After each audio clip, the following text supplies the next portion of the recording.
Assalamualaikum warahmatullahi wabarakatuh.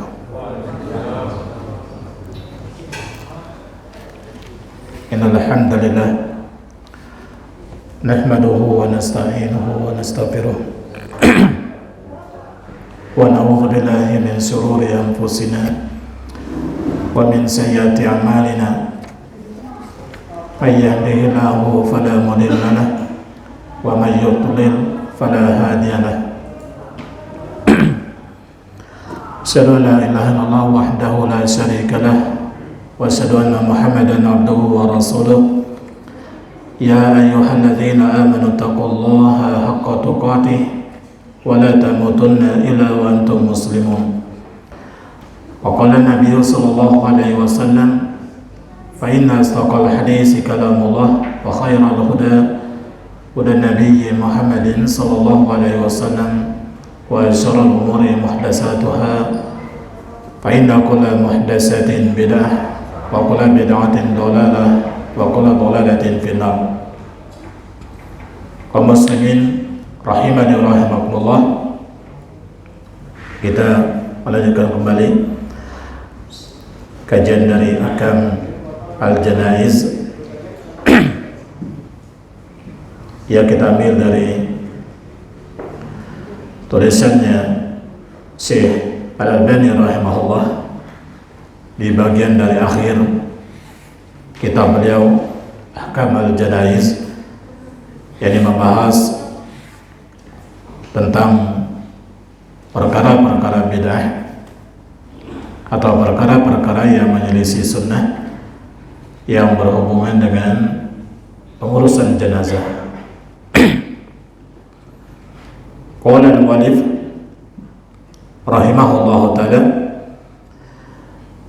ad-dafnu wa tawabi'uhu,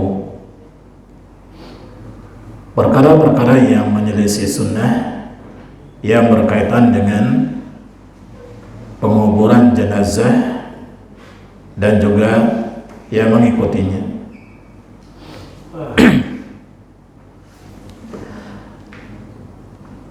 Nah, perkara yang 80 kata beliau ini dari awalnya, dari awal ini masalah, ini perkara-perkara yang menyelisih sunnah ini,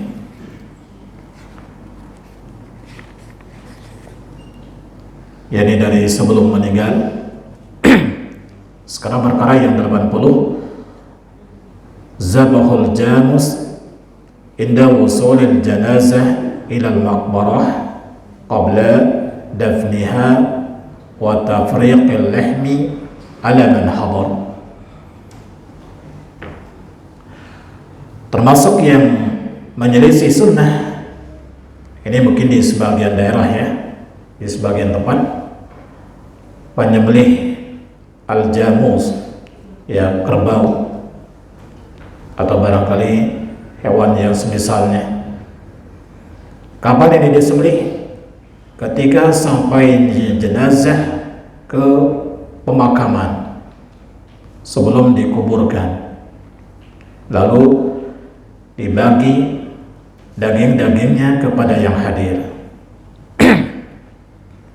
Wallahu ta'ala, kalau di tempat kita mungkin ini nggak ada ya, barangkali ini di ya daerah-daerah lain, di negeri-negeri lain.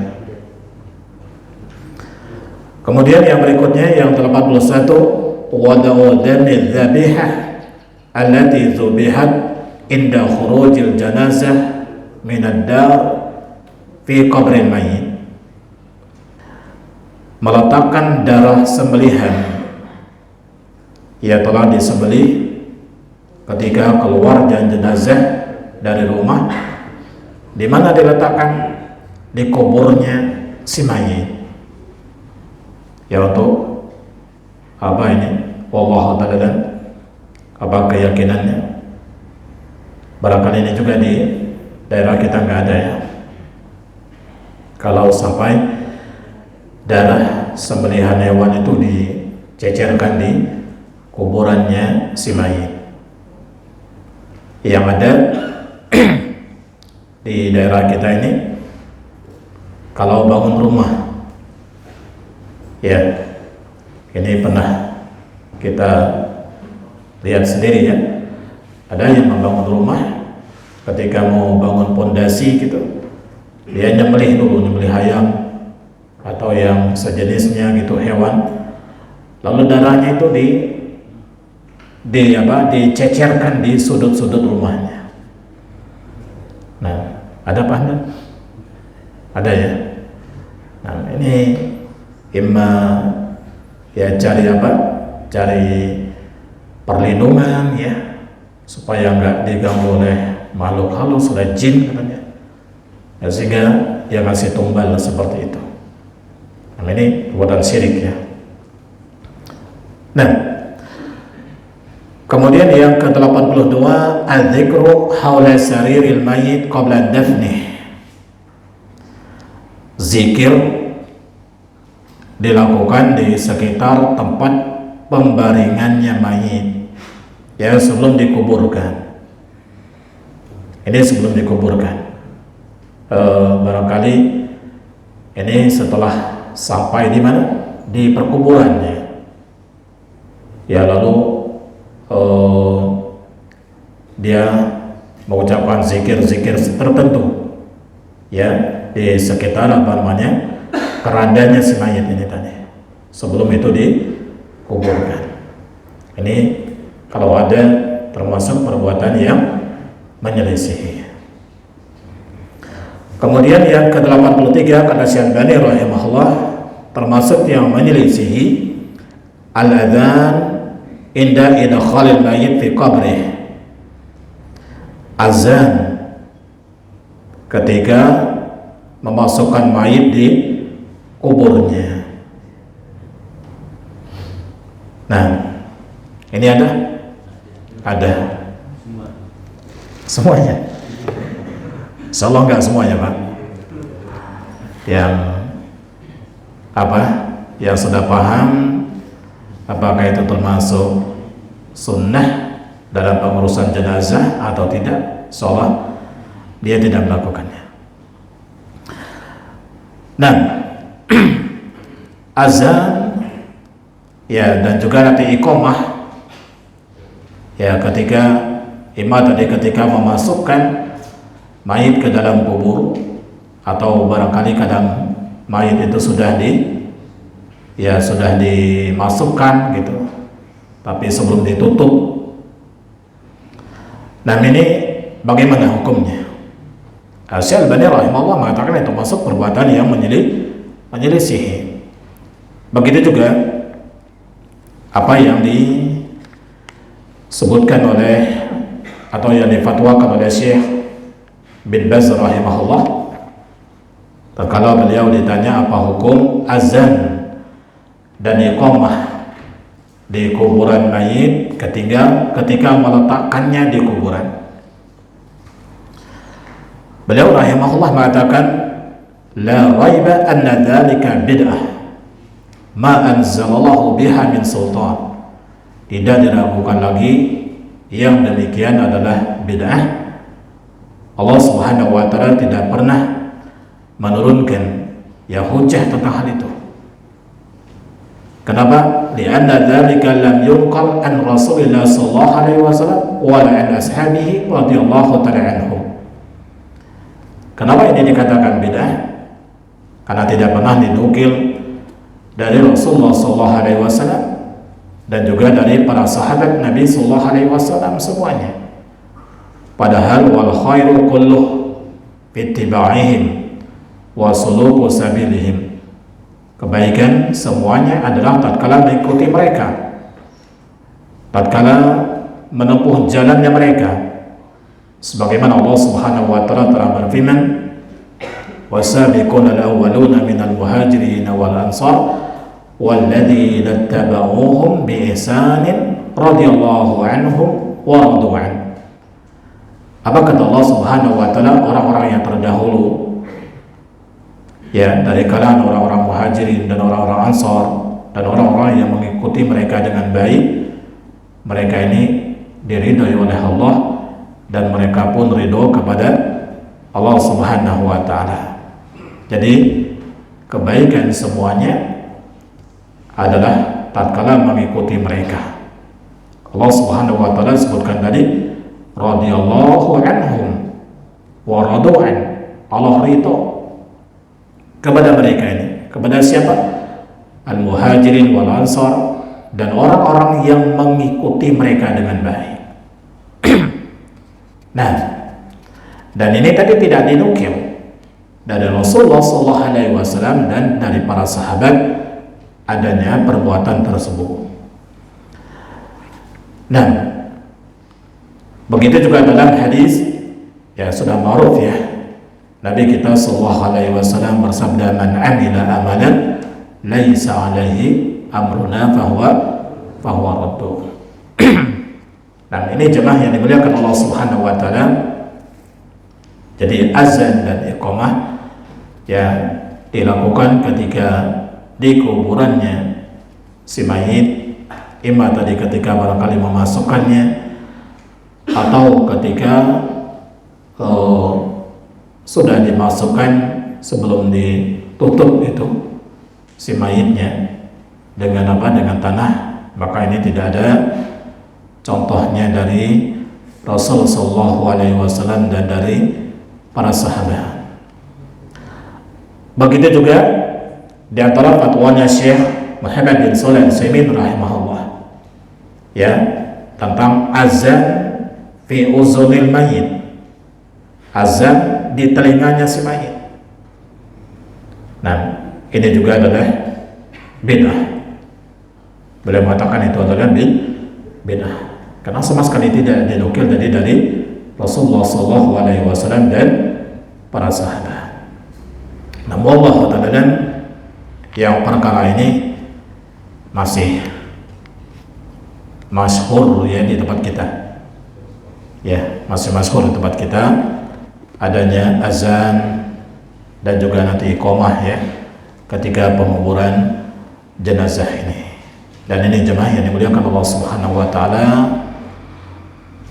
adalah termasuk perjuangan kita semua, dan ini gak mudah, apalagi kita berada di lingkungan atau keluarga kita berada di lingkungan yang mayoritas masih melakukan ini. Maka saya katakan ini butuh waktu dan butuh perjuangan. Nah, dan kalau kita mampu melakukannya, ya untuk mencegahnya kita lakukan. Ya kalau tidak, maka kita berusaha untuk melakukan mana yang kita mampu sesuai dengan sunnah.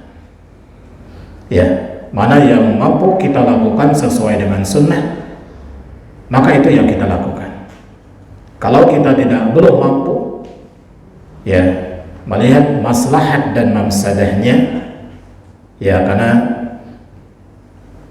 perkara-perkara agama ini, ya ini kadangkala tatkala kita ingin melakukannya atau kita ingin meninggalkannya, lihat dulu dari sisi kemaslahatannya.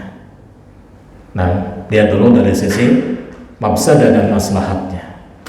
Nah, ini terutama saya katakan kalau perkara-perkara tadi jemaah yang berhubungan barangkali masih di bawah kategori perbuatan-perbuatan syirik, ya perbuatan-perbuatan yang memang masuk bagian daripada syirik misalnya, kalau itu kita tidak boleh toleran, ya tidak ada tawar menawar. Nah, tapi kalau dalam masalah-masalah yang dalam artian bid'ah yang masih mengakar di masyarakat kita dan juga di keluarga kita, barangkali ini saya katakan tadi butuh waktu dan butuh perjuangan. Nah, bisa dipahami jemaah ya. Tapi kalau urusannya berhubungan dengan masalah syirik, ya kita nggak boleh ada mundur-mundur gitu. Ini nggak ada toleran kalau dalam masalah-masalah syirik. Nah, kita nggak boleh untuk menunda-nunda kalau itu masalah-masalah yang berhubungan dengan masalah akidah, ya masalah syirik misalnya. Wallahu ta'ala. Jadi intinya di sini kalau azan dan juga iqamah di kuburan mayit tidak ada contohnya dalam agama kita. Kemudian yang selanjutnya perkara yang ke-84 kata beliau, inzalul mayit fil qabr min qibali rasil qabr, memasukkan mayit di dalam kubur dari arah kepala, ya dari arah kepala bagian kuburan. Nah, ini sudah kita bahas dulu. Yang sahih bagaimana? Dari arah mana yang sahih kemarin? Dari arah kaki. Dari arah kaki ya. Dari arah kaki kuburan, bukan dari arah kepala. Apa yang maksud dengan arah kaki dan arah kepala? Ya anggaplah ini kuburan. Ya anggaplah ini lubangnya kuburan. Nah, jenazah diletakkan di kuburan menghadap kemana? Menghadap kiblat. Berarti kalau menghadap kiblat, angkatlah ini kepalanya. Berarti kan diletakkan seperti ini. Gini kan posisinya, dan dia menghadap arah kiblat. Jadi mana yang dimaksud dengan arah kepala? Ini arah kepala kuburan, ini arah kaki kuburan. Termasuk yang menyelisih kata beliau ya, kalau memasukkan mayit itu dari arah ini gitu. Ya mayitnya didatangi dari sini, langsung masuk ke sini. Nah, ini dari arah kepala. Yang sunnah adalah dari arah kaki. Dari sini berarti dari arah kaki. Dari sini mayit itu dimasukkan. Nah, begitu juga dari sini nggak ada ya. Maksudnya yang sahih itu bukan dari arah depan. Ya banyak di masyarakat kita kan dari arah depan ya. Nah dari depan, jadi jenazah ditaruh sini dan disambut di sana. Nah, as-sahih yang benar dari arah sini. Kenapa? Alasannya sudah kita bahas dulu. Ya, karena kuburannya Rasulullah SAW, di mana Rasulullah dikuburkan dulu? Di kamar Aisyah. Kenapa para ulama mengatakan Rasulullah dikuburkan itu dari arah kaki? Karena arah sini tembok gitu, temboknya rumahnya Aisyah. Dari mana jenazah Rasulullah bisa dimasukkan dari sini? Karena ini tembok, berarti dari arah kaki. Nah ini insyaallah bisa dipraktekkan ya. Kalau antum nanti yang mengurus jenazah, maka ya masukkan jenazah itu dari arah, yakni arah kakinya. Insyaallah mudah. Nanti tinggal yang di bawah nyambut. Jadi nyambutnya dari kepala. Nah.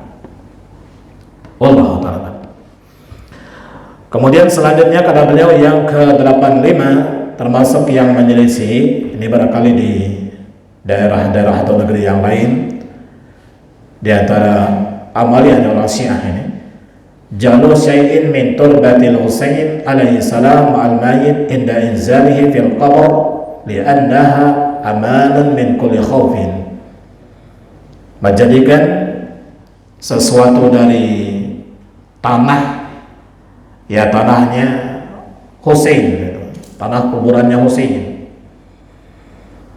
alaihi salam radhiyallahu ta'ala anhu, ya bersamaan dengan mayit ketika menurunkan mayit di kubur, ya karena alasannya pada sini li'annaha amanun min kulli khauf. Ini dia akan aman nanti dari semua sesuatu yang mengkhawatirkan. Nah ini berarti keyakinan orang-orang Syiah. Ya, jadi jenazah itu dimasukkan bersama dengan turbahnya Husain, tanah, ya tanah dari ya kuburannya Husain. Insyaallah nggak ada ya tempat kita. Alhamdulillah. Ya, wallahu ta'ala, mungkin barangkali ini saya katakan tadi di sebahagian negara ya pemahamannya ya dari pemahaman Rafidah, dari pemahaman Rasyah. Kemudian faras yang ke-86, farasul ramli tahtal mayit li ghairi darurah, ya menuangkan ya, atau menebarkan pasir di atas mayit tanpa lighairi darurat, tidak ada darurat gitu, bukan suatu yang sifatnya daruri, bukan darurat gitu. Nah, menaburkan pasir di bawah, ya, di bawah mayit tanpa ada suatu yang sifatnya darurat, bukan di atas, di bawah tadi ya, tahtan mayit. Nah, maksudnya di bawah apa nih? Di bawah kuburan itu, ya, dibentangkan dengan pasir gitu. Ya, untuk apa ini? Kalau memang sifatnya darurat, mungkin contohnya apa, misalnya memang daerah itu becek gitu ya, nggak bisa gitu, atau lumpur barangkalinya, ya nggak bisa jenazah itu ditaruh dengan normal gitu, berarti ditaruh dengan pasir dengan tujuan yang seperti itu, insya Allah tidak masalah. Berarti itu karena sifatnya darurat. Tapi kalau nggak ada tujuan seperti itu, ya tanahnya sudah bagus, ya sudah keras, tapi kok sengaja ditaruh dengan pasir gitu, nah ini juga tidak ada jemaah.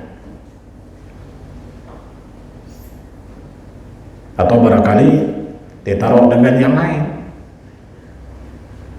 tikar, ada yang naruh tikar? Atau pernah lihat ada yang naruh tikar? Ada? Ya, yang saya nggak ada jemaah. Ya hanya apa, kain kapan ya langsung saja dengan tanah gitu. Tapi kalau dengan kasur gitu, atau tikar atau karpet, ya nggak ada ya. Nah, yang pasir saja di sini terlarang ya, tanpa adanya kebutuhan yang sifatnya darurat. Nah, kemudian selanjutnya jalul wisadah aw nahwiha tahta rasil mayit fil qabr, meletakkan bantal atau yang semisalnya di bawah kepalanya mayit di kuburan. Ini juga untuk apa taruh bantal? Nah, ini juga nggak ada. Ya, ini kalau ada itu termasuk perkara yang menyelisihi. Nah, wallahu a'lam, ini bantal ya. Adapun di tempat kita sebahagian ada yang naruh apa itu, gepalan tanah ya. Nah, tapi itu hanya sekedar untuk apa? Ya, supaya dia enggak ini aja ya, supaya dia enggak apa, terbaring gitu ya. Nah, ya kalau sekedar itu, wallahu ta'ala. Ini kan memang ada ya, sifatnya ada hajat yang untuk hanya untuk sekedar ini aja, penahan gitu. Tapi kalau memang membuat bantal ya, apalagi dari apa, dari kapuk nanti untuk apa ya, orang sudah meninggal ya. Nah. Kemudian selanjutnya rasul ma'il wardi alal mayit fi qabrihi, termasuk juga yang menyelisih adalah menyiram air mawar ya di atas mayit di kuburannya.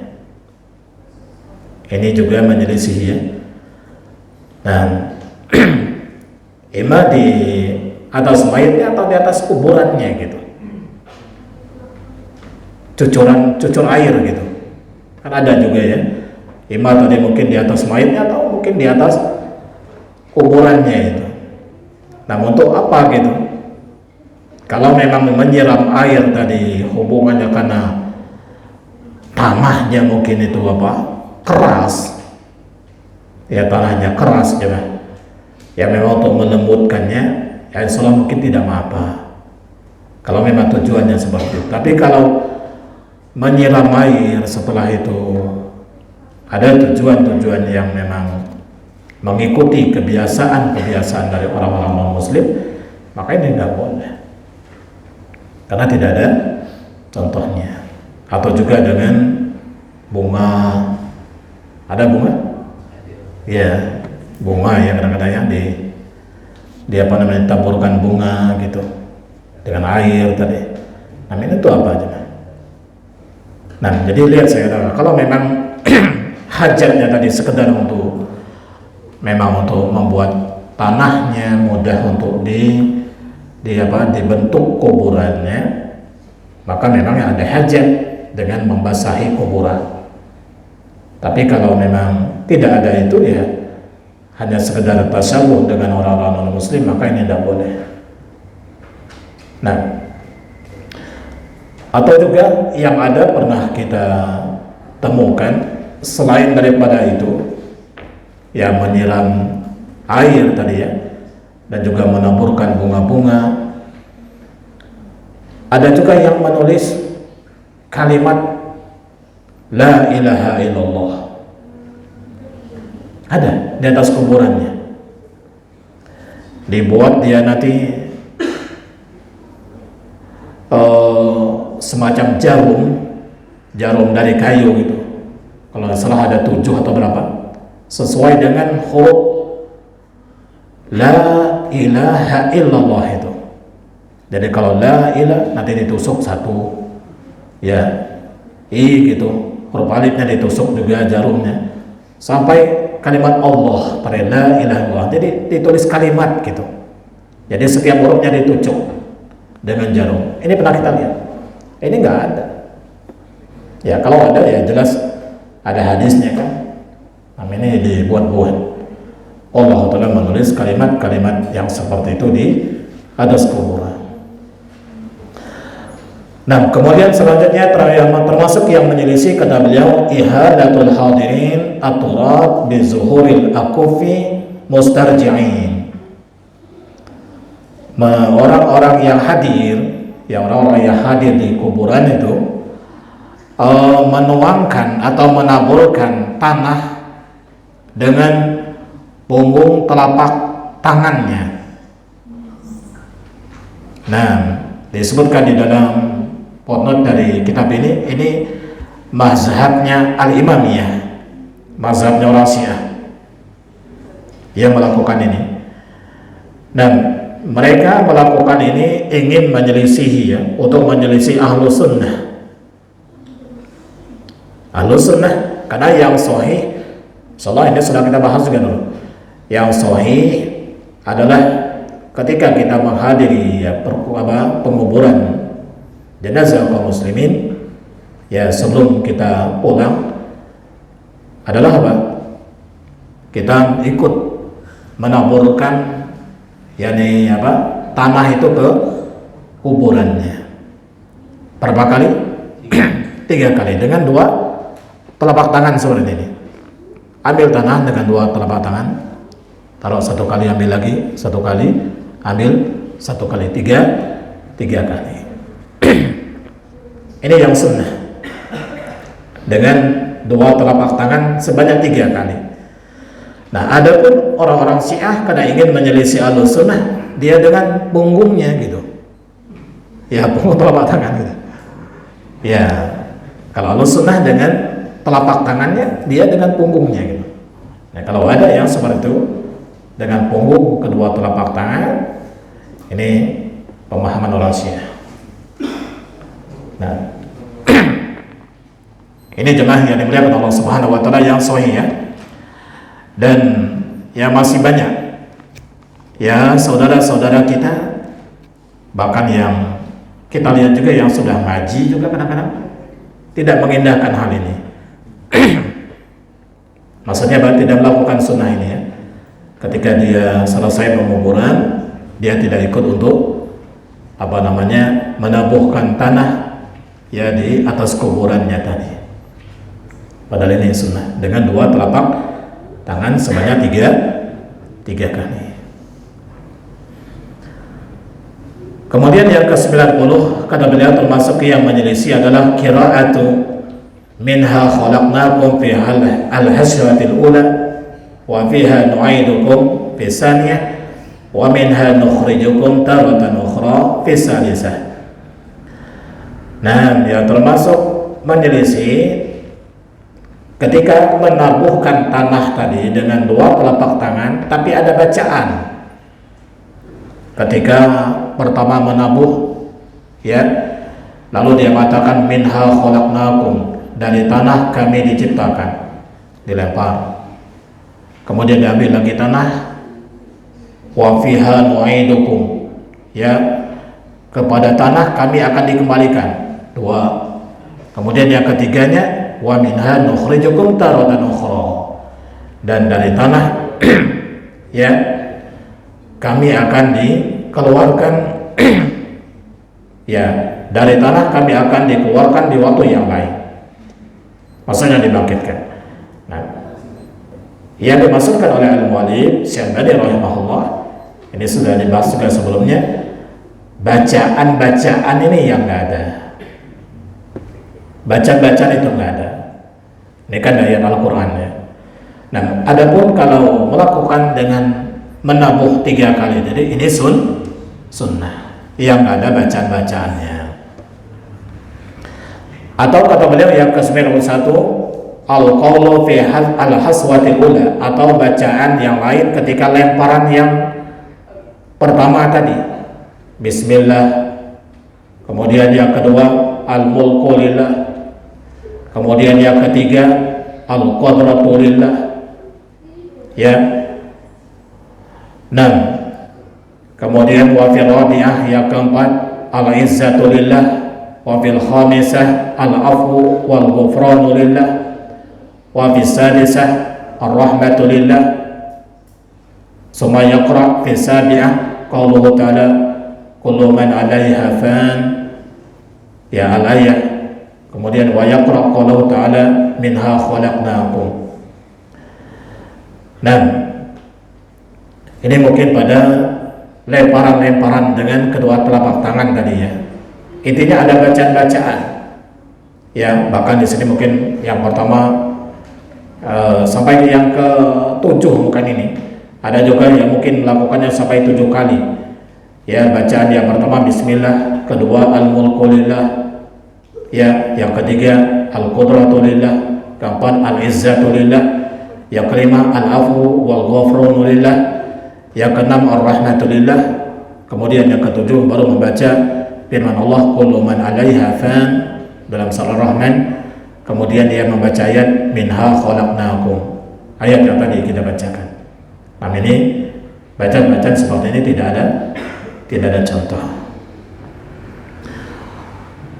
Kemudian juga yang berikutnya kata beliau yang menyelisihi adalah qira'atus sab'i suwar, membaca 7 surat.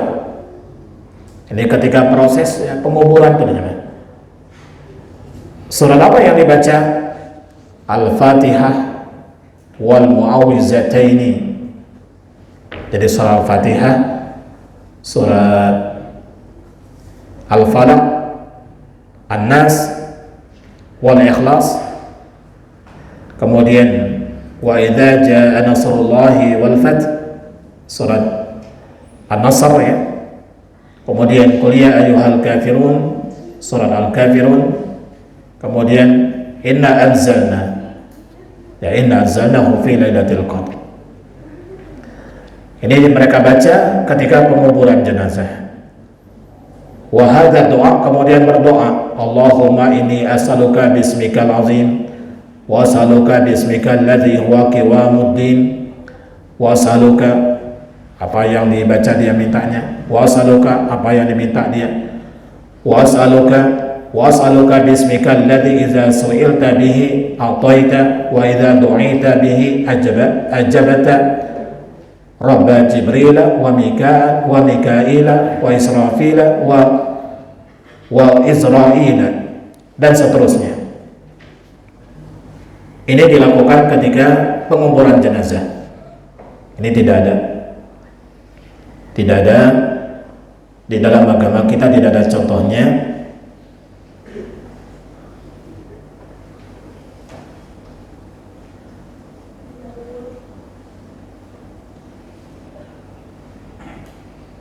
Nah, disebutkan oleh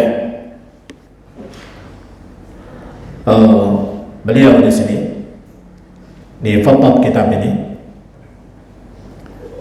hal yang menunjukkan ini adalah ikhtilaf, memang dibuat, ya, perbuatan ini dibuat, bacaan-bacaan dan zikir ini memang dibuat, ya, bukan dari syariat Nabi Sallallahu Alaihi Wasallam. Ada penyebutan nama Israel, Rabba Jibril wa Mikail wa Israfil wa Israel atau Israel. Padahal jemaah, penamaan malaikat dengan Israel atau Uzrail itu nggak ada kan? Yang sahih adalah malakul maut. Adapun penamaan yang malaikat pencabut nyawa dengan Israel ini adalah la asalalahu fi sunnah, nggak ada, ya, itu hanya kisah, ya, dari Israiliyat. Nah, yang sahih nama malaikat, ya, pencabut nyawa adalah malakul maut, bukan Israel. Ya, makanya ada syair-syair yang barangkali antum pernah dengar, ya. Apa syairnya berbunyi, Pak?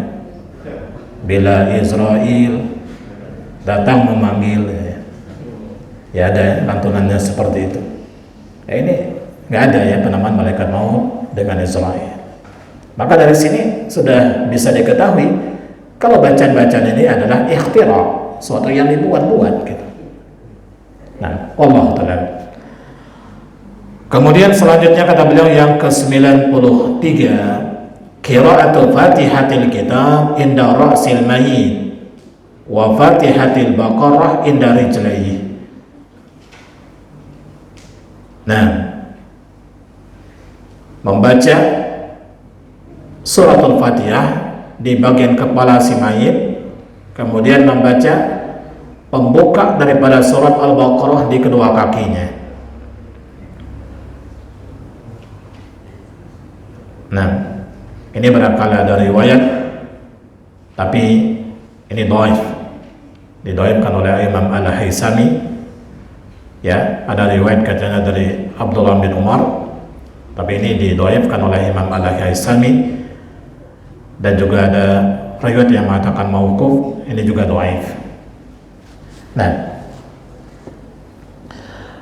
kemudian selanjutnya yang termasuk menyelisih juga adalah qiraatil Quran inda ihalati turab 'alal mayyit. Membaca Al-Quran ketika menuangkan tanah ke atas mayit, ya, ketika penguburan, atau membaca Al-Quran atau membaca surat-surat tertentu. Ini juga tidak ada contohnya. Kemudian selanjutnya yang menyelisih kata beliau adalah talqinul mayit, mentalkinkan si mayit. Nah,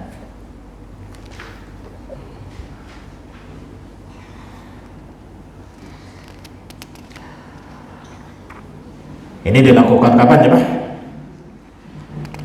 Talqin ini setelah penguburan, ya.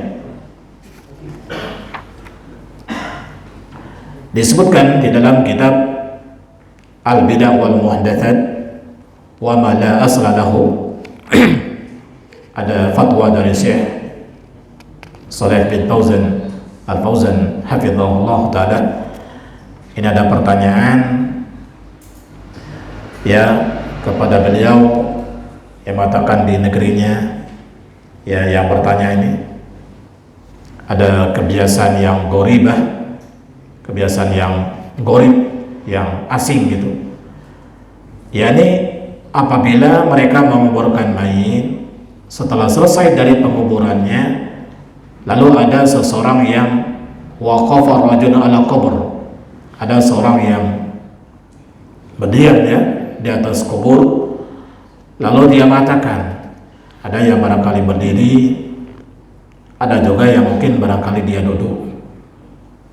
Ya fulan ibnu fulan, iza su'ilta man rabbuka faqul rabbi Allah wa idza su'ilta ma dinuka faqul dini al-Islam, wa idza su'ilta min nabika faqul Muhammad sallallahu alaihi wasallam.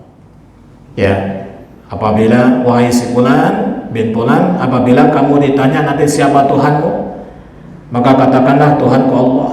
Apabila kamu ditanya apa agamamu, jawablah agamaku Islam. Apabila kamu ditanya siapa nabimu, katakanlah nabiku Muhammad. Apakah kebiasaan ini ada pondasinya di dalam agama kita? Ya.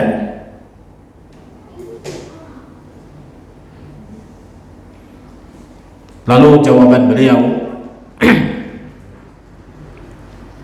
saya Shalih Fauzan, hada ma yusamma bi talqin. Ini yang dinamakan dengan talqin. Diriwayatkan padanya hadis, memang diriwayatkan ada hadis, namun lam yasbut anin Nabi sallallahu alaihi wasallam. Namun hadisnya tidak sabit dari Nabi sallallahu alaihi wasallam, tidak sahih dari Nabi sallallahu alaihi wasallam. Maka kata beliau tidak boleh melakukannya dan wajib untuk mengingkarinya kalau memang kita memiliki kemampuan tadi. Kalau kita memiliki kemampuan, karena itu adalah bid'ah. Nah, karena itu adalah perbuatan bid'ah. Saya katakan tadi, tidak boleh untuk melakukannya dan wajib untuk kita ingkari. Sekali lagi jemaah, kalau memang kita memiliki kemampuan. Ya, kita memiliki kemampuan ini termasuk kalau kita punya power yang antum bertanggung jawabnya gitu. Contoh misalnya terhadap anak antum sendiri gitu. Ya insya Allah mungkin ini bisa. Tapi kalau keluarga besar yang notabene-nya masih masih beda-beda gitu, ini saya katakan tadi butuh apa?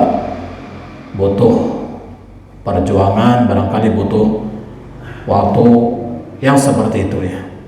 Tapi kalau kita memang punya kekuatan yang sifatnya punya power, yang punya kita yang penanggung jawabnya, ya seperti ya dari orang-orang yang di bawah tanggungan kita, insya Allah mungkin bisa untuk kita lakukan.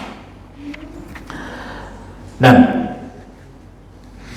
ini tidak ada contohnya. Ini adalah perbuatan bid'ah yang sahih dari Nabi Sallallahu Alaihi Wasallam adalah apabila selesai dari penguburan si mayit, ya kita berdiri diam di atas kuburannya, ya sebagaimana yang dilakukan oleh Nabi Sallallahu Alaihi Wasallam. Jadi Nabi Sallallahu Alaihi Wasallam selesai penguburan sahabat, beliau berdiri ya di atas kuburan, dan begitu juga sahabat-sahabat beliau. Apa kata Nabi Sallallahu Alaihi Wasallam? Istaghfiru li akhikum was'alu lahu tasbita fa innal an yus'al. Mohon ampunlah kalian untuk saudara kalian ini. Ya, mintalah kepada dia, mintalah kepada Allah untuk dia at-tasbit, supaya dia nanti diberikan kekokohan ketika menjawab pertanyaan mungkar dan nakir. Fa innal an, karena sesungguhnya sekarang dia akan ditanya. Nah, ini yang sahih. Ucapan kita apa? Allahumma fir lahu, Allahumma sabithu, Allahumma fir lahu, Allahumma sabithu. Dan ini dibaca atau dilakukan sendiri.